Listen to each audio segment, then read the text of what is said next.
അർജുന് വേണ്ടിയുള്ള തിരച്ചിൽ 8ാം ദിവസത്തിലേക്ക് കടന്നിരിക്കുകയാണ്. ഇന്ന് പുഴ കേന്ദ്രീകരിച്ചാണ് തിരച്ചിൽ നടക്കുന്നത്. അതായത് പുഴയ്ക്ക് മധ്യഭാഗത്തുള്ള ആ മൺകൂനയിൽ കേന്ദ്രീകരിച്ചുകൊണ്ടുള്ള തിരച്ചിലാണ് നടക്കുന്നത്. ഇന്നലെ റഡാർ വെച്ചുള്ള പരിശോധനയിൽ അവിടെ നിന്ന് സിഗ്നലുകൾ ലഭിച്ചിരുന്നു. ഏതായാലും അവിടെ വീണ്ടും ഈ ഭാഗങ്ങളുണ്ടോ എന്നുള്ളത് റഡാർ വെച്ച് വീണ്ടും പരിശോധിച്ചുകൊണ്ട് ഇരിക്കുകയാണ്. ഏതായാലും രാവിലെ മണ്ണ് മാറ്റുന്ന ജോലികൾ സമാന്തരമായി നടക്കുകയും ചെയ്തിരുന്നു. ഇപ്പോൾ ഏതായാലും റഡാർ വെച്ചുകൊണ്ടുള്ള വെള്ളത്തിൽ ആ മൺകൂനയുള്ള ഭാഗത്തുള്ള തിരച്ചിൽ നടത്തുന്നുണ്ട്.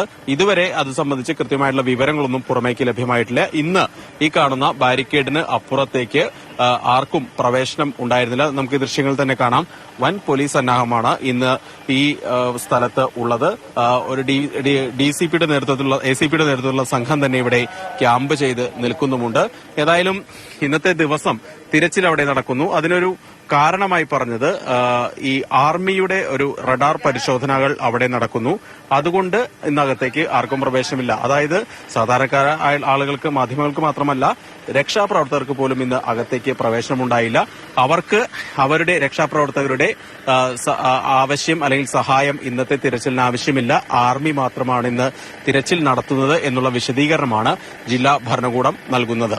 ഇന്നിപ്പോ രാവിലെ മുതൽ നമ്മുടെ ആളുകൾ, രഞ്ജിത്തടക്കമുള്ള ആളുകൾ നമ്മൾ ഇന്നലെ അവരുമായിട്ട് ഒരു അഗ്രിമെന്റ് ഉണ്ടാക്കിയിട്ട് നമ്മൾ കൊടുത്താണ്. 25 പേര് രക്ഷാപ്രവർത്തനത്തിന് ആധാർ കാർഡ് സഹിതം കൊടുക്കാൻ വേണ്ടി പറഞ്ഞതാണ്.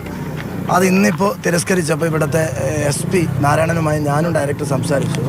അദ്ദേഹം പറഞ്ഞത് 2 മണിക്കൂറിന് ആർമിയുടെ ഡ്രോൺ സംവിധാനത്തോടു കൂടിയുള്ള ഒരു പരിശോധന നടക്കുന്നുണ്ട്. ആ സമയത്ത് ഒന്ന് ജസ്റ്റ് മാറി നിൽക്കാൻ പറഞ്ഞതാണ്. ആഫ്റ്റർ 2 hours നമ്മൾ വീണ്ടും അവരെ അകത്ത് കയറ്റുമെന്നാണ് ഉറപ്പ് നൽകിയിട്ടുള്ളത്.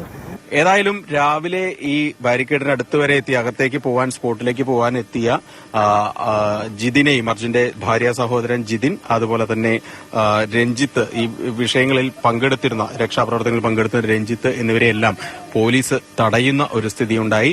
ഏതായാലും അതിനിടയിൽ ഈ ലോറി ഉടമ മനാഫും ഇവിടെ എത്തി. അദ്ദേഹത്തെയും പോലീസ് തടഞ്ഞു. ഏതായാലും അവരെ അകത്തേക്ക് പ്രവേശിപ്പിക്കണമെന്ന് പലതവണ ആവശ്യപ്പെട്ടെങ്കിലും തയ്യാറായില്ല. നിലവിൽ അവിടേക്ക് ആരെയും പ്രവേശിപ്പിക്കേണ്ട ആവശ്യമില്ല എന്നുള്ള ഒരു നിലപാടാണ് പോലീസ് എടുത്തത്. ഏതായാലും ഇന്ന് കൂടുതൽ പരിശോധനകൾ അവിടെ മണ്ണിൽ തന്നെ നടത്തണമെന്നുള്ള നിലപാടാണ് രക്ഷാപ്രവർത്തകർക്കൊക്കെ ഉള്ളത്. ഏതായാലും ഈ പുഴയിലെ പരിശോധനയാണ് ഇന്നേക്ക് കൂടുതൽ അഭിവാമ്യം. ഈ മണ്ണിലെ പരിശോധനയെല്ലാം ഏതാണ്ട് പൂർത്തിയായി കഴിഞ്ഞു എന്നുള്ള ഒരു കാര്യമാണ് ഈ ജില്ലാ ഭരണകൂടം പറയുന്നത്. ഏതായാലും ഇന്നത്തെ ദിവസം മറ്റുള്ള ആളുകൾക്ക് ജിതിനെ മാത്രമേ അകത്തേക്ക് കടത്തിവിട്ടുള്ളൂ. ബാക്കിയുള്ള ആളുകളെയൊന്നും ഇന്ന് അകത്തേക്ക് കടത്തിവിട്ടില്ല. ഇടത്തെ ഭാഗത്ത് നോക്കി കിട്ടിയില്ല, വലത്തെ ഭാഗത്ത് നോക്കണം. വലത്തെ ഭാഗത്ത് തപ്പാണ്. എന്താ പറഞ്ഞു കഴിഞ്ഞാല് ഇനിയിപ്പോ വണ്ടിയിലുണ്ടോ, വണ്ടിക്ക് പുറത്തായിനോ? എനിക്ക് നല്ലൊരു സംശയമുണ്ട്, വണ്ടിക്ക് പുറത്തായിരുന്നുള്ളത്. ഇപ്പൊ വണ്ടിക്ക് പുറത്തായിരിക്കും. ഏതായാലും ഇന്ന് ഉച്ചവരെ കാലാവസ്ഥ വല്ലാത്ത പ്രതിസന്ധി ഈ തിരച്ചിലിന് സൃഷ്ടിച്ചിരുന്നു.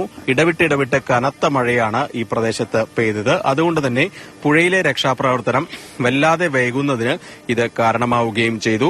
പക്ഷേ രാവിലെ മുതൽ തന്നെ 6 മണി മുതൽ തന്നെ മണ്ണ് മാറ്റിക്കൊണ്ടുള്ള പരിശോധനകളൊക്കെ ഇവിടെ ആ സ്പോട്ടിൽ തുടങ്ങുകയും ചെയ്തിരുന്നു. അവിടെ നിന്നുള്ള ചില ദൃശ്യങ്ങളൊക്കെ നമുക്ക് ലഭ്യമായിരുന്നു. ഏതായാലും ആ ദൃശ്യങ്ങൾ ആദ്യം ഒന്ന് കാണാം.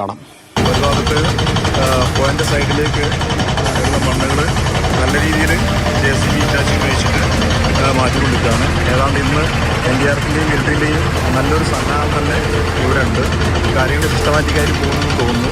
എന്തായാലും നമുക്ക് നല്ലൊരു പ്രതീക്ഷകളുടെ വക നമുക്ക് കാണാൻ പറ്റുന്നുണ്ട്.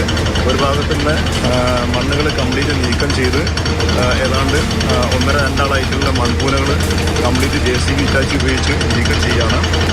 എന്നാൽ ഈ 8ാം ദിവസം തിരച്ചിൽ ഇപ്പോൾ പുഴ കേന്ദ്രീകരിച്ച് തന്നെ പുരോഗമിച്ചുകൊണ്ട് ഇരിക്കുകയാണ്. ഇന്ന് ഉച്ചയ്ക്ക് ശേഷം കൃത്യമായിട്ട് ഇതിൽ ഒരു അപ്ഡേറ്റ് ഉണ്ടാകും. ഏതെങ്കിലും തരത്തിൽ ലീഡ് ലഭിക്കും എന്നുള്ള പ്രതീക്ഷയിൽ തന്നെയാണ് ജില്ലാ ഭരണകൂടം ഉള്ളത്. വിനോദ് മൊറാഴയ്ക്കൊപ്പം KB ശ്രീധരൻ, മാതൃഭൂമി ന്യൂസ്, അങ്കോല.